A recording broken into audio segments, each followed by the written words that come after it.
presentaciones. Muy bien, perfecto. Como digo, vamos a dar comienzo a la última de las presentaciones del día de hoy. Como que no veo muy bien desde aquí.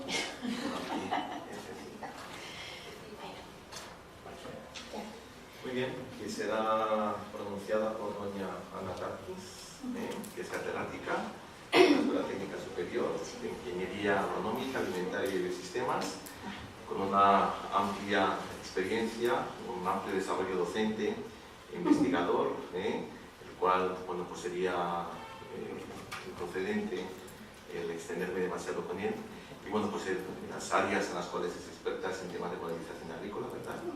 Y bueno, y en parte toda esa experiencia en modelos agronómicos es lo que ha puesto en marcha con objeto de poder desarrollar el trabajo que nos va a exponer, que es el de mejoras en los seguros indexados, seguros de estudio, casos de estudio en arroz y pastos.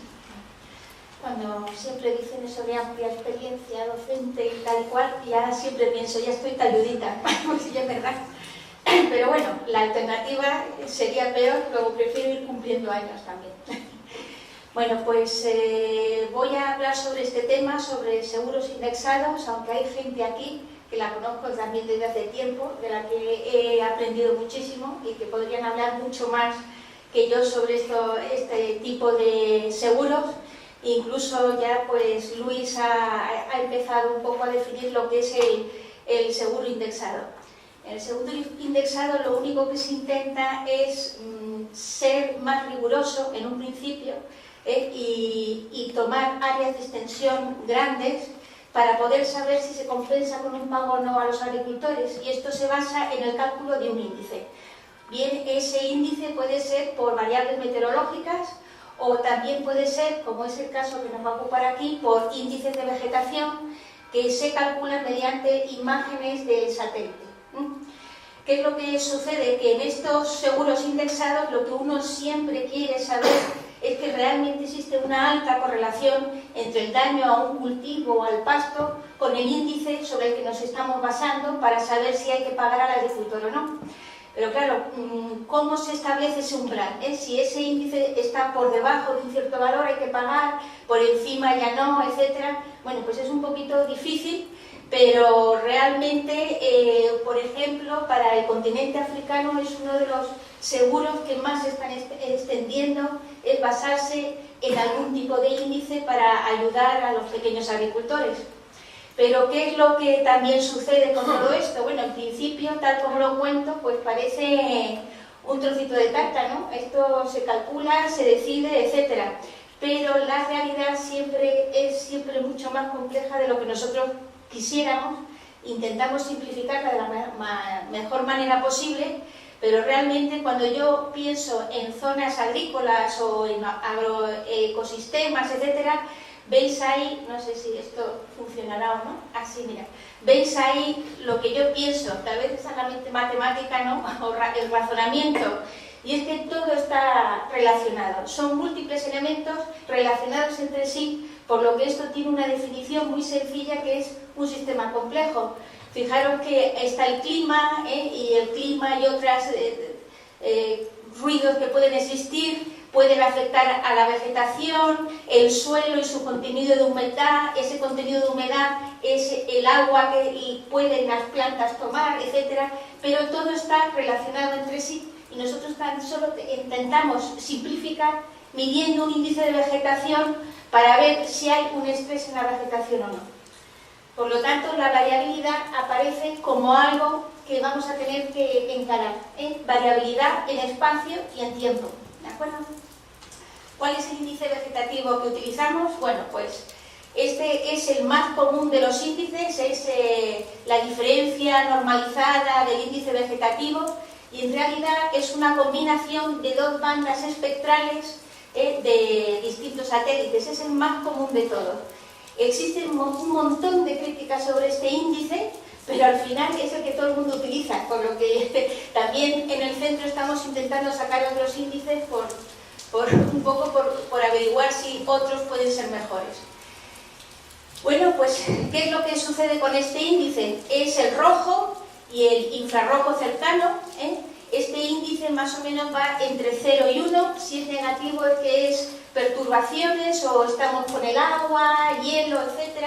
Cuanto más cerca al 1 de este índice, mejor, más verde está esa vegetación, lo que se supone que va mejor el cultivo, el pasto. Cuanto más cerca del 0, pues peor. Muy bien. Entonces, esto, por ejemplo, sí se ha visto y hemos estado viendo de que existe una relación, que sí está correlacionado con el rendimiento en el arroz y también con daños en pastos. Vamos a empezar con el arroz. Esto es un trabajo, una tesis que ya se va a defender este próximo mes y es sobre un cantón donde la mayor parte de ese cantón se dedica a la producción de arroz. ¿Qué es lo que vimos? Bueno, vimos que de todos los componentes, algo que siempre se nos olvida porque suele ser más complicado y porque hay veces que hasta ahora se han tenido menos datos, pero ahora cada vez se tienen más, con toda la tecnología que vemos, es el suelo. El suelo influye enormemente en todo este ciclo y cómo se puede secar o no una planta. Es decir, que dependiendo de la textura de ese suelo, es si tenemos más arcilla, arena, cosas de estas, esa dinámica del daño por déficit de agua o por exceso de agua, por ejemplo, pues entonces implica un montón de historias. ¿Qué hicimos nosotros con Ecuador? Cogimos Ecuador, tenía, gracias a Dios, una inmensa base de datos, los empezamos a manipular con todas las herramientas que existen hoy en día y a base de componentes principales pudimos clasificar las zonas. Todas estas zonas que veis aquí, si hubiéramos sencillamente cruzado todos los datos, se nos hubieran creado 4.009 tipos. Pero a base de componentes principales vimos que era realmente lo importante, lo característico de cada zona y al final se nos quedaron en 26 tipos. Algo que sí lo hace ya mucho más manejable a la hora de tomar decisiones. Muy bien, nos fuimos, esto es Ecuador, nos fuimos al cantón de Babahoyo y fijaros cómo justo en esa zona existe ya menos tipos de áreas agroclimáticas, que lo llamábamos así. Ahí ya hay unas 5 nada más, pero claro, ya lo cruzamos con el mapa que teníamos de cultivo de arroz y ¿en qué se nos quedaron? En que fundamentalmente hay 2 tipos de zonas donde se cultiva arroz. Luego ya hicimos una clasificación y no nos supusimos que todo era homogéneo. Claro que hay diferencias. Hay diferencias más que en temperaturas o en precipitación, había diferencias en suelo, en pendientes, en una textura más pesada o menos pesada. Muy bien. ¿Qué hicimos ahí? Pues nos aprovechamos de toda la información que tienen los satélites, ¿no? Y hicimos estas zonas y empezamos a hacer un muestreo de ambas zonas. Esto más o menos se programa, se coge, en fin, aquí después de todo lo que nos han expuesto, yo no voy a meter más ahí, pero vamos, es todo una cuestión de programación, de ir bajando las imágenes, de ir muestreando random cada una de esas zonas para luego hacer un análisis estadístico. Desde luego que lo primero que hacemos, y algo que se nos olvida siempre mucho, es qué tipo de distribución tenemos ahí. ¿Tenemos una distribución normal o no? Nosotros siempre solemos asumir que es una distribución normal. Y sí os digo que en la naturaleza, desde los 20 años que llevo investigando, lo menos normal es una distribución normal. ¿Vale? Luego, después de esto, les hicimos varios tests a ver si había diferencias en estos muestreos de índice de vegetación. Y si no era normal, pues se aplica otro tipo de test, no pasa nada. Por favor, existen test paramétricos y no paramétricos. Los no paramétricos son para distribuciones difíciles, y ahí las tenemos. Y después también, pues bueno, pues una serie de ver si eran significativas las diferencias o no. ¿Qué resultó? Pues fijaros que esta es una de las zonas y estáis viendo el valor del NDVI a lo largo del histórico que teníamos y además con el 30% de muestreo, que nos aseguraba una robustez grande. Pues si miráis el 0,4 por debajo, se considera que el arroz ya empieza a tener una deficiencia y que eso se va a traducir en menos producción. Bueno, pues si veis esta sombra de aquí, es muy diferente a esta sombra de aquí. ¿Y quién marca esa diferencia? El suelo. ¿Vale? Y si no nos damos cuenta y lo juntamos todo, pues tendríamos esta otra. Pero ¿qué es lo que pasa? Que la prima de riesgo está basada en la probabilidad de que casquemos un año y nos tenga que pagar. Luego, ¿qué es lo que hacemos? ¿Hacemos que todo el mundo pague lo mismo?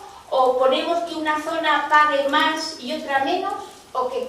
Bueno, eso ya se lo dejo a la gente que está en política agraria, etcétera, etcétera, pero sí es verdad que no podemos homogeneizarlo todo y que a lo mejor podríamos abaratar el seguro indexado en algunas zonas y en otras darles otra solución, ¿eh? Muy bien, es más, cuando hicimos estos test los confrontamos y ¿qué vimos? Que sus distribuciones no es que a nosotros nos parecieran distintas, sino que estadísticamente eran distintas. Y por lo tanto, juntarlas, pues estadísticamente es incorrecto. Políticamente, yo eso ya no lo meto, yo soy una simple ingeniera, la verdad.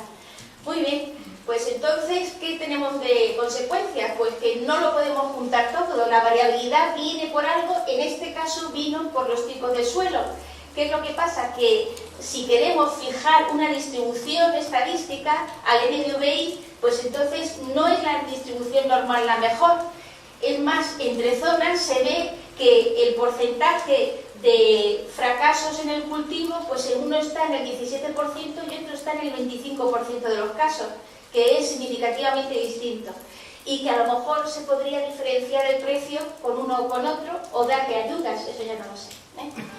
¿Qué pasa en España? Bueno, pues voy a hablar del seguro indexado, que es el que actualmente está ahora aplicando en España. Ha habido muchos quebraderos de cabeza, pero ha sido, yo creo que un intento bonito y el primer paso.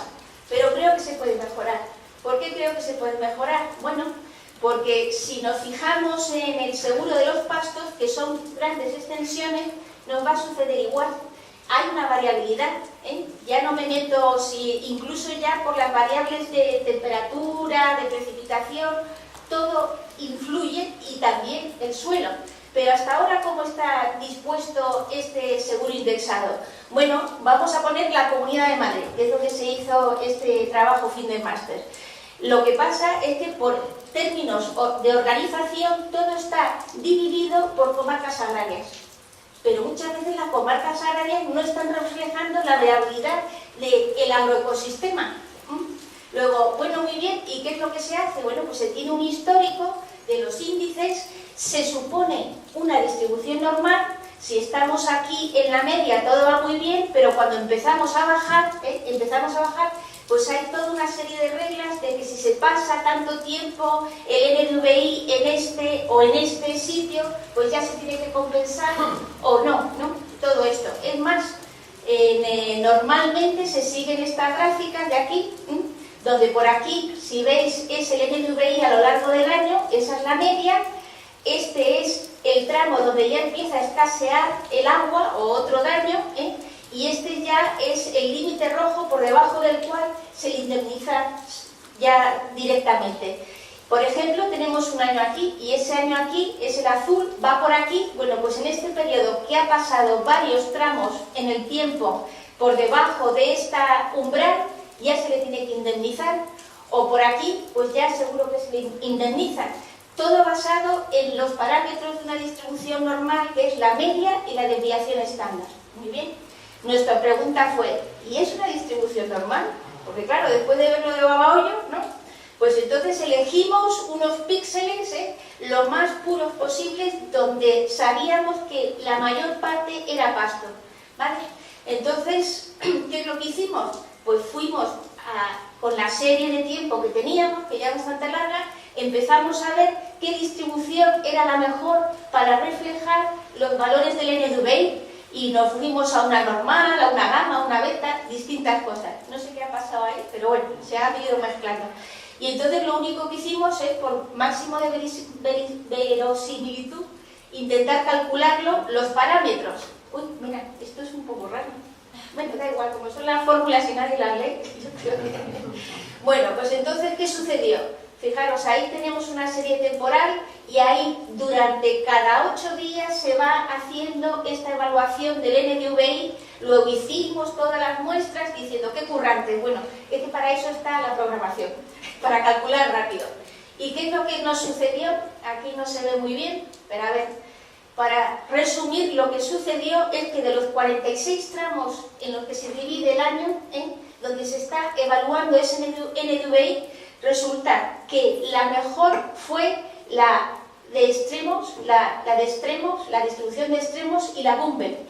Y la peor fue gamma y la normal. Luego, no estamos teniendo distribuciones normales. Esos límites que nos ponemos de umbral, de la media, la desviación estándar, no, aquí no debería de ser. ¿Por qué? Porque si os fijáis, por ejemplo, aquí, esto creo que era primavera. Primavera y otoño siempre son los periodos de tiempo más delicados para el pasto. Bueno, pues entonces, si os fijáis, hay una cola hacia la derecha. Es decir, esa curva está sesgada.